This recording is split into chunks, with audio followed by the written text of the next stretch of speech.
Bonsoir, bienvenue dans cette édition que nous débutons par le Conseil des ministres qui s'est réuni en session ordinaire à Koulouba sous la présidence du chef de l'État, le général d'armée Assimi Goïta. Et avec nous sur ce plateau, Mahamadou Kone. Bonsoir Mahamadou Kone.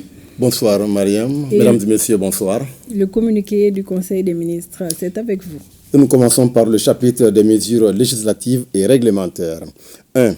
Sur le rapport du ministre des Transports et des Infrastructures, le Conseil des ministres a adopté A. Un projet de loi portant modification de la loi numéro 2011-014 du 19 mai 2011 portant Code de l'aviation civile.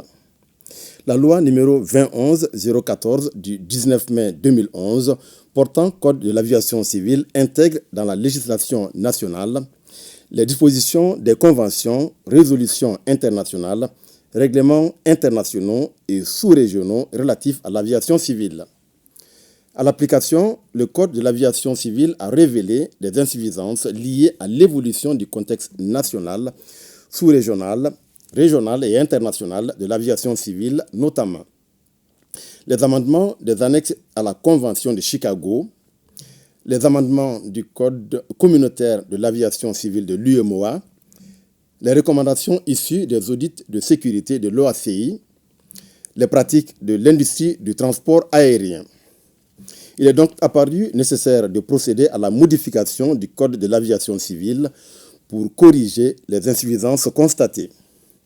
Le projet de loi adopté permet d'adapter le cadre législatif national de l'aviation civile aux normes régionales, sous-régionales et internationales, en prenant en compte les nouvelles règles et exigences découlant des engagements internationaux et communautaires souscrits par le Mali. B. Un projet de décret portant modification du décret numéro 2022-0142 PTRM du 11 mars 2022 fixant l'organisation et les modalités de fonctionnement de la Direction générale des transports. C. Un projet de décret portant modification du décret numéro 2023-0085 PTRM du 10 février 2023 portant création des services régionaux et subrégionaux des transports. La Direction générale des transports a été créée par l'ordonnance numéro 2022-08 PTRM du 11 mars 2022 avec pour mission d'élaborer les éléments de la politique nationale en matière de transport routier, ferroviaire, maritime et fluvial et d'assurer la coordination et le contrôle technique des services extérieurs, des services régionaux et subrégionaux, des services rattachés ainsi que des organismes publics et privés qui concourent à la mise en œuvre de la dite politique. Pour exercer ces attributions, la Direction générale des transports s'appuie sur les services extérieurs dénommés entrepôts maliens dans les ports de transit. Ces ports de transit créés par les accords et conventions signés entre le Mali et les différents pays de transit de marchandises à destination du Mali. Dans le but de mieux gérer le trafic des marchandises au niveau de certains postes frontaliers, des structures locales dénommées antennes ont été créées en 2005. Ces structures situées à l'intérieur du pays étaient rattachées aux entrepôts maliens situés à l'extérieur. Pour assurer un meilleur fonctionnement et une plus grande efficacité dans l'exécution des missions assignées à la direction, il est apparu nécessaire de créer dans les régions administratives abritant les corridors un service technique subrégional sous la dénomination de Bureau local des transports en lieu et place des différentes antennes. Le projet de décret adopté vise à prendre en compte les bureaux locaux des transports qui relèveront désormais de l'autorité technique des subdivisions des transports. 2. Sur le rapport du ministre de l'Urbanisme, de l'Habitat, des Domaines, de l'Aménagement du territoire et de la population, le Conseil des ministres a adopté A. Un projet de décret portant approbation du schéma directeur d'urbanisme de la ville de Kéniéba et environ. La ville de Kéniéba, chef-lieu de la commune rurale et du cercle du même nom, couvre une superficie de 1244 hectares avec une population estimée à 17 534 habitants en 2022. L'extension de la ville, l'ampleur des activités socio-économiques menées et l'arrivée à terme du schéma d'aménagement et d'urbanisme approuvé en 2000 ont rendu nécessaire l'élaboration d'un schéma directeur d'urbanisme en vue de permettre son développement harmonieux à court, moyen et long terme. Ce schéma détermine les orientations fondamentales du développement et de l'aménagement de la ville de Kéniéba et environ. Il fixe la vocation première des sols ainsi que les perspectives d'évolution de la ville et définit les principes de son organisation en matière d'habitat, d'activités, de voiries et de réseaux divers de grands équipements, y compris le traitement des problèmes environnementaux. Le projet de décret adopté permettra à la ville de Kéniéba et environ de disposer d'instruments de planification et de gestion de son développement sur les 20 prochaines années. B. Un projet de décret fixant les prix de cession et les redevances des terrains urbains et ruraux du domaine privé immobilier de l'État à usage commercial, industriel, artisanal, scolaire, de bureaux, d'habitation ou assimilés.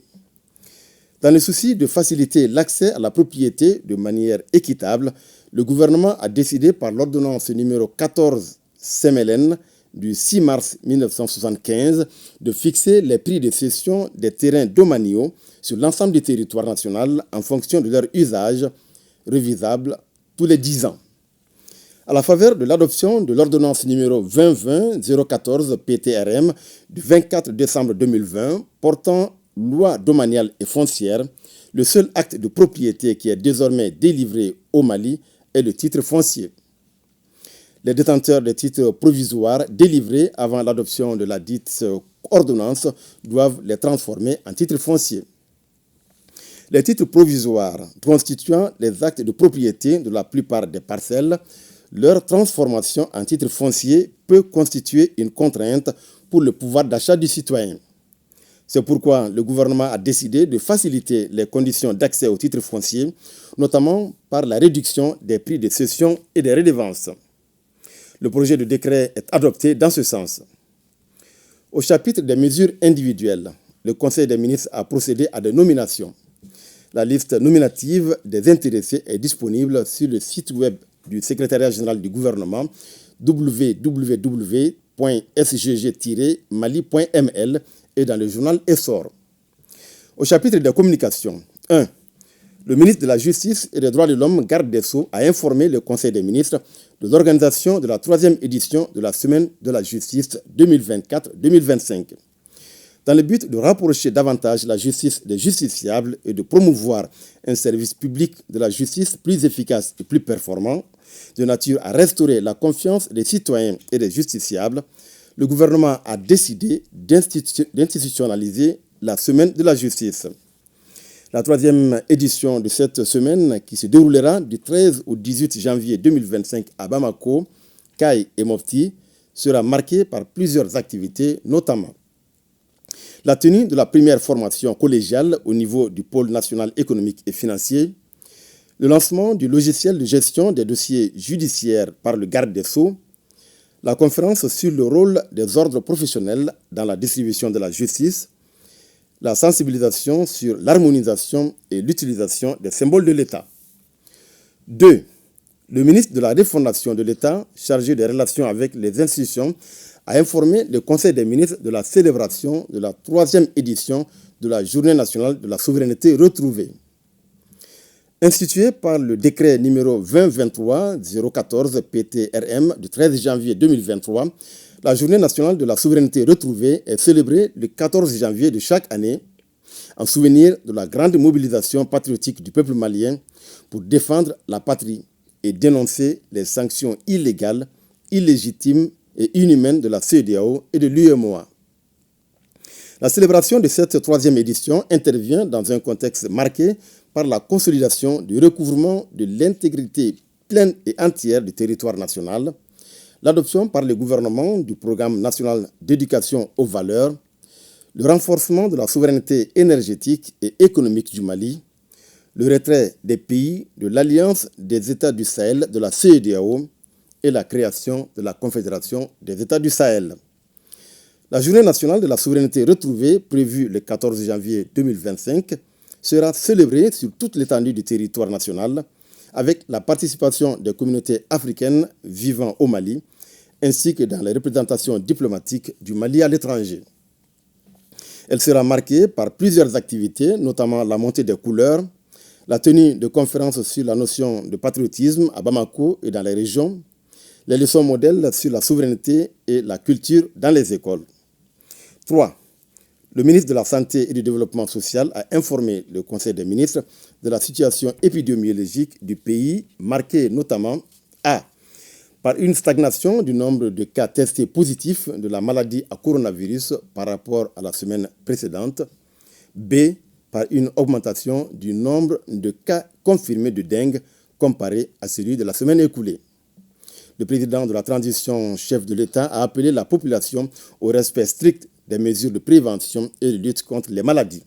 Voilà, Mariam Koné, ce qu'il fallait retenir du communiqué du Conseil des ministres de ce mercredi 8 janvier. Merci beaucoup, Mahamadou Koné.